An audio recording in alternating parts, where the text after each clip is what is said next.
Craftsman Days are here at Lowe's with big savings on the tools you need. Right now, get a free select tool when you buy the Craftsman V20 2-pack battery kit.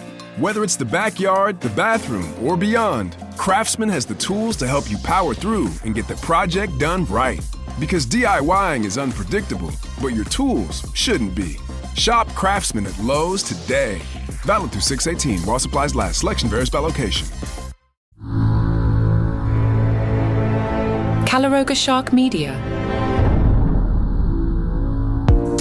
Hey there, I'm Johnny Mac with 5 good news stories. A Massachusetts town is under siege from a woodpecker. The woodpecker is being blamed for damaging more than 25 vehicles in the area.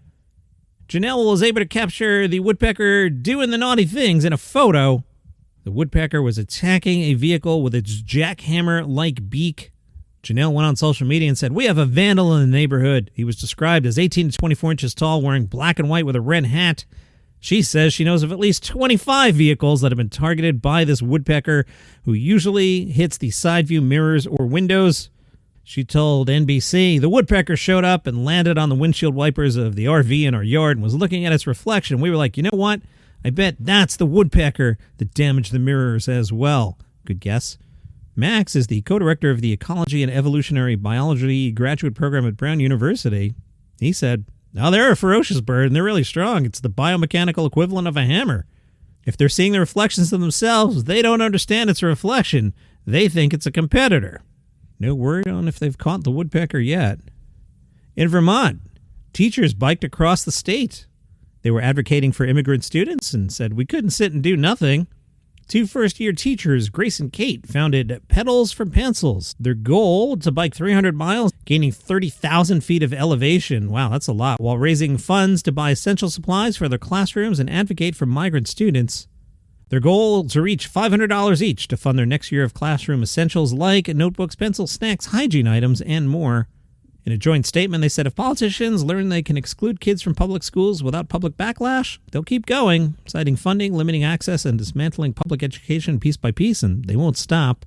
One pedal at a time, we're pushing back against silence, exclusion, and the steady dismantling of the public education system.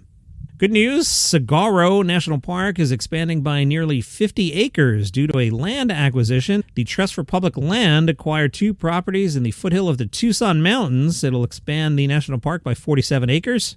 The expansion also improves connectivity between the park and Sweetwater Preserve.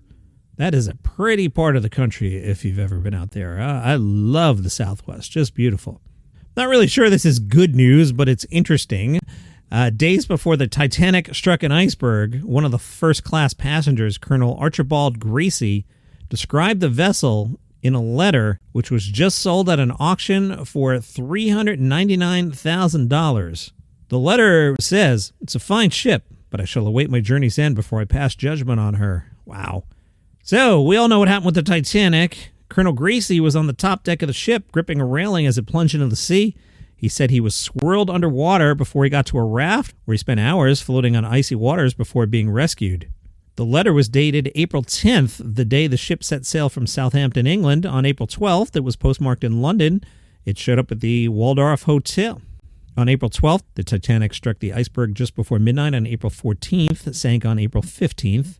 Colonel Gracie passed away 8 months after the disaster of, quote, complications from diseases. But according to the New York Times, his doctors and family said he'd never fully recovered from the shock of the Titanic disaster. If you would like this program without commercial interruption or pesky feed drops, a couple things you can do. You can go to caloroga.com/plus, and for $5 a month, you'll get this program and 20 plus others on the network, including daily comedy news, which I also host. You can get the shows commercial-free and no feed drops.